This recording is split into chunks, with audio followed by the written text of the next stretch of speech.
चलिए जानते हैं आज की देश और दुनिया की सिलेक्टेड काम की और बड़ी खबरों को सिर्फ 10 मिनट में। लेकिन अभी तक आपने इस वीडियो को लाइक नहीं किया है तो भी लाइक कर दीजिए और चैनल को भी सब्सक्राइब कीजिए। सैनिकों का सौदा अभी भी हमारे हाथों में, गाजा में युद्ध विराम की संभावना पर क्या बोले बाइडन। आपको बता दें, इजराइल और हमास के बीच जंग लगातार जारी है। 5 महीने से जारी इजराइल और हमास की जंग के बीच कई देश युद्ध विराम के लिए समझौते की कोशिश में जुटे हुए हैं।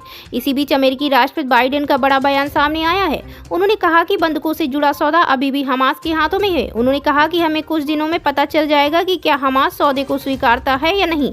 बाइडेन बोले कि हम चाहते हैं कि युद्ध विराम हो, क्योंकि कुछ ही दिनों में रमजान शुरू होने वाले हैं। ऐसे में इजराइल और हमास के बीच युद्ध बहुत खतरनाक हो सकता है। देश को मिली पहली अंडर वाटर मेट्रो, कोलकाता में पीएम मोदी ने किया सफर। एक जानकारी के मुताबिक प्रधानमंत्री नरेंद्र मोदी ने कोलकाता में बुधवार को पहली अंडर वाटर मेट्रो का उद्घाटन किया है। इसके अलावा पीएम मोदी ने कई अन्य परियोजनाओं का भी शिलान्यास और उद्घाटन किया। कुल मिलाकर पीएम मोदी ने बंगाल को 15,400 करोड़ रुपए की सौगात दी है। इस दौरान उन्होंने बच्चों के साथ इसमें सफर भी किया।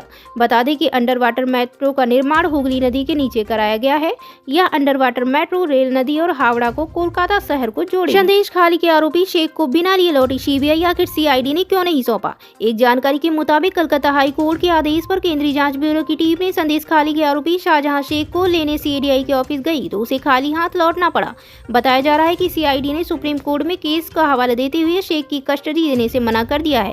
वहीं प्रवर्तन निदेशालय ने कोलकाता में शाहजहां शेख और अन्य के खिलाफ चल रही जांच में मनी लॉन्ड्रिंग 2002 के प्रावधानों के तहत अस्थायी रूप से 12.78 करोड़ रुपए की चल और अचल संपत्ति को अटैच किया है। न्यू ईयर सेलिब्रेट करने गए पंजाब के 7 युवक रूस में फंसे यूक्रेन के खिलाफ युद्ध करने को किया जा रहा मजबूर।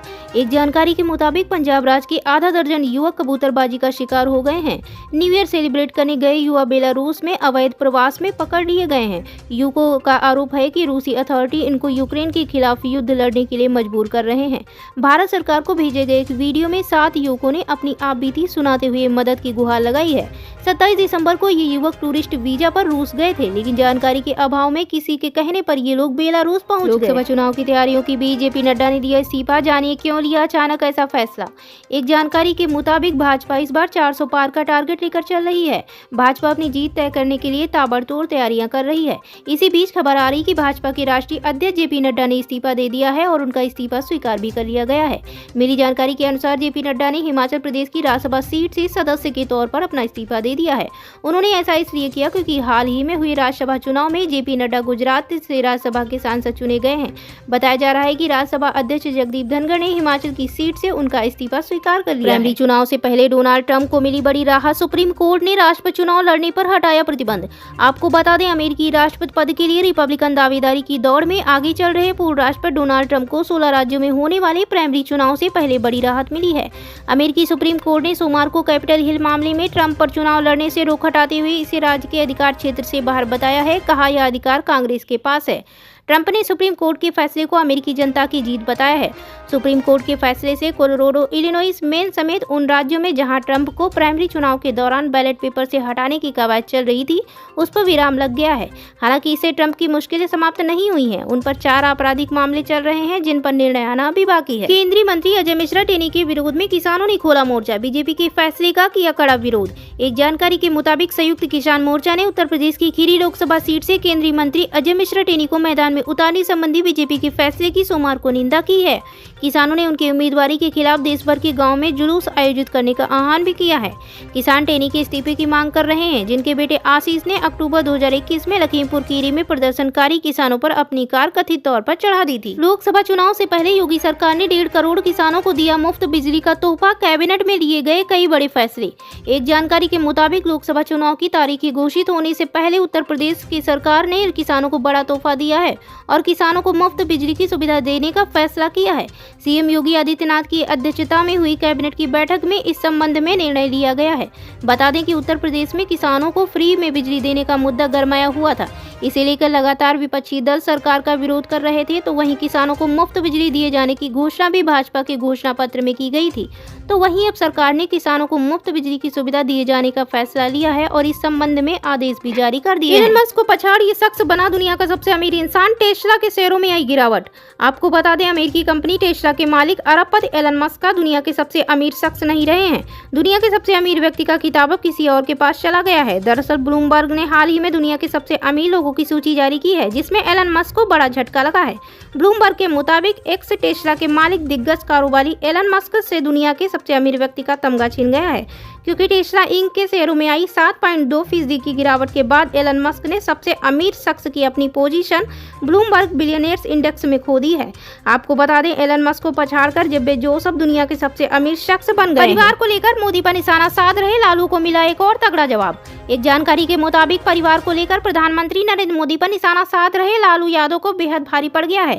राजा सुप्रीमो लालू यादव को एक और तगड़ा जवाब मिला है। मोदी अकायु नाम के एक्स हैंडल से शेयर किए गए राष्ट्र सेवा के प्रति समर्पित पीएम मोदी के उस सपने को साकार होते दिखाया गया है जो उन्होंने बचपन से ही संजोया था। बचपन में उन्होंने अपने आप को देश को समर्पित करने की सोच पर आगे बढ़ना शुरू कर दिया था। कहा जाए तो यह संदेश साफ है कि पीएम मोदी ने देश को अपना घर मान लिया था और इसके नागरिकों को अपना परिवार। जाहिर है, ऐसे में 2 मिनट 48 सेकंड के इस वीडियो से लालू यादव जैसे दूसरे विपक्षी नेताओं को दो टूक जवाब मिल जाता है, जो पीएम मोदी को अपना परिवार के मामले में घेरने की कोशिश कर रहे हैं। सोना 800 रुपए चढ़कर 65,000 रुपए के नए रिकॉर्ड स्तर पर, चांदी भी 900 रुपए मजबूत। आपको बता दें, वैश्विक बाजारों में मजबूती के रुख के बीच राष्ट्रीय राजधानी के सराफा बाजार में मंगलवार को सोने का भाव 800 रुपए के उछाल के साथ 65,000 रुपए प्रति 10 ग्राम पर पहुंच गया। यह सोने का नया रिकॉर्ड स्तर है। HDFC सिक्योरिटीज ने यह जानकारी दी है। चांदी की कीमत भी 900 रुपए के उछाल के साथ 74,900 रुपए प्रति किलोग्राम हो गई है। बीते कारोबारी सत्र में यह 74,000 रुपए प्रति किलोग्राम पर बंद हुई थी। अपहरण मामले में धनंजय सिंह को 7 साल की सजा, 50,000 जुर्माना, साथ ही नहीं लड़ पाएंगे लोकसभा चुनाव। एक जानकारी के मुताबिक नमामि गंगे के प्रोजेक्ट मैनेजर अभिनव सिंघल का 4 साल पहले अपहरण कराने, पिस्टल सटाकर रंगदारी मांगने, गालियां व धमकियां देने के आरोपी पूर्व सांसद धनंजय सिंह और सहयोगी संतोष विक्रम को 7 साल की सजा सुनाई गई है। इसके साथ ही 50,000 रुपए अर्थदंड भी लगाया गया है। ऐसे में वे अब लोकसभा चुनाव नहीं लड़ सकेंगे। साथ ही सजा के बिंदु पर सुनवाई के लिए 6 मार्च की तिथि भी नियत की गई है। बंदूकों का सौदा अभी भी हमारे हाथों में, गाजा में युद्ध विराम की संभावना पर क्या बोले बाइडन। आपको बता दें, इजराइल और हमास के बीच जंग लगातार जारी है। 5 महीने से जारी इजराइल और हमास की जंग के बीच कई देश युद्ध विराम के लिए समझौते की कोशिश में जुटे हुए हैं। इसी बीच अमेरिकी राष्ट्रपति बाइडेन का बड़ा बयान सामने आया है। उन्होंने कहा कि बंदूकों से जुड़ा सौदा अभी भी हमास के हाथों में है। उन्होंने कहा कि हमें कुछ दिनों में पता चल जाएगा कि क्या हमास सौदे को स्वीकारता है या नहीं। बाइडेन बोले कि हम चाहते हैं कि युद्ध विराम हो, क्योंकि कुछ ही दिनों में रमजान शुरू होने वाले हैं। ऐसे में इजराइल और हमास के बीच युद्ध बहुत खतरनाक हो सकता है। देश को मिली पहली अंडर वाटर मेट्रो, कोलकाता में पीएम मोदी ने किया सफर। एक जानकारी के मुताबिक प्रधानमंत्री नरेंद्र मोदी ने कोलकाता में बुधवार को पहली अंडर वाटर मेट्रो का उद्घाटन किया है।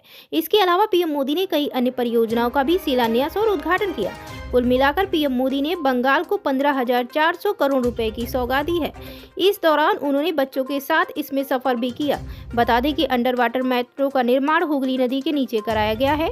यह अंडर वाटर मेट्रो रेल नदी और हावड़ा को कोलकाता शहर को जोड़ेगी। संदेश खाली के आरोपी शेख को बिना लिए लौटी सीबीआई, आखिर सीआईडी ने क्यों नहीं सौंपा। एक जानकारी के मुताबिक कलकत्ता हाई कोर्ट के आदेश पर केंद्रीय जांच ब्यूरो की टीम ने संदेश खाली के आरोपी शाहजहां शेख को लेने सीआईडी के ऑफिस गई तो उसे खाली हाथ लौटना पड़ा।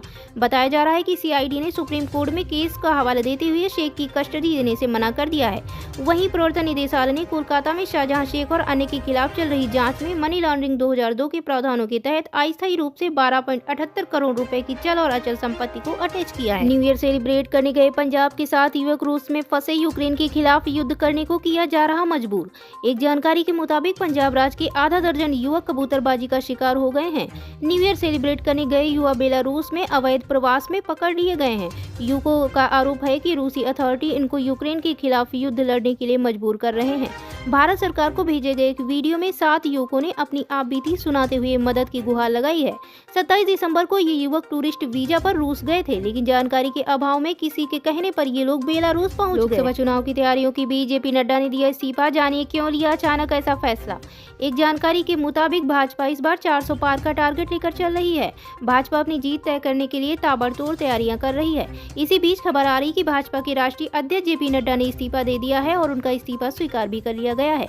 मिली जानकारी के अनुसार जेपी नड्डा ने हिमाचल प्रदेश की राज्यसभा सीट से सदस्य के तौर पर अपना इस्तीफा दे दिया है। उन्होंने ऐसा इसलिए किया क्योंकि हाल ही में हुए राज्यसभा चुनाव में जेपी नड्डा गुजरात से राज्यसभा के सांसद चुने गए हैं। बताया जा रहा है कि राज्यसभा अध्यक्ष जगदीप धनखड़ ने हिमाचल की सीट से उनका इस्तीफा स्वीकार कर लिया। प्राइमरी चुनाव से पहले डोनाल्ड ट्रंप को मिली बड़ी राहत, सुप्रीम कोर्ट ने राष्ट्रपति चुनाव लड़ने पर हटाया प्रतिबंध। आपको बता दें, अमेरिकी राष्ट्रपति पद के लिए रिपब्लिकन दावेदारी की दौड़ में आगे चल रहे पूर्व राष्ट्रपति डोनाल्ड ट्रंप को 16 राज्यों में होने वाले प्राइमरी चुनाव से पहले बड़ी राहत मिली है। अमेरिकी सुप्रीम कोर्ट ने सोमवार को कैपिटल हिल मामले में ट्रंप पर चुनाव लड़ने से रोक हटाते हुए इसे राज्य के अधिकार क्षेत्र से बाहर बताया है। कहा, यह अधिकार कांग्रेस के पास है। ट्रंप ने सुप्रीम कोर्ट के फैसले को अमेरिकी जनता की जीत बताया है। सुप्रीम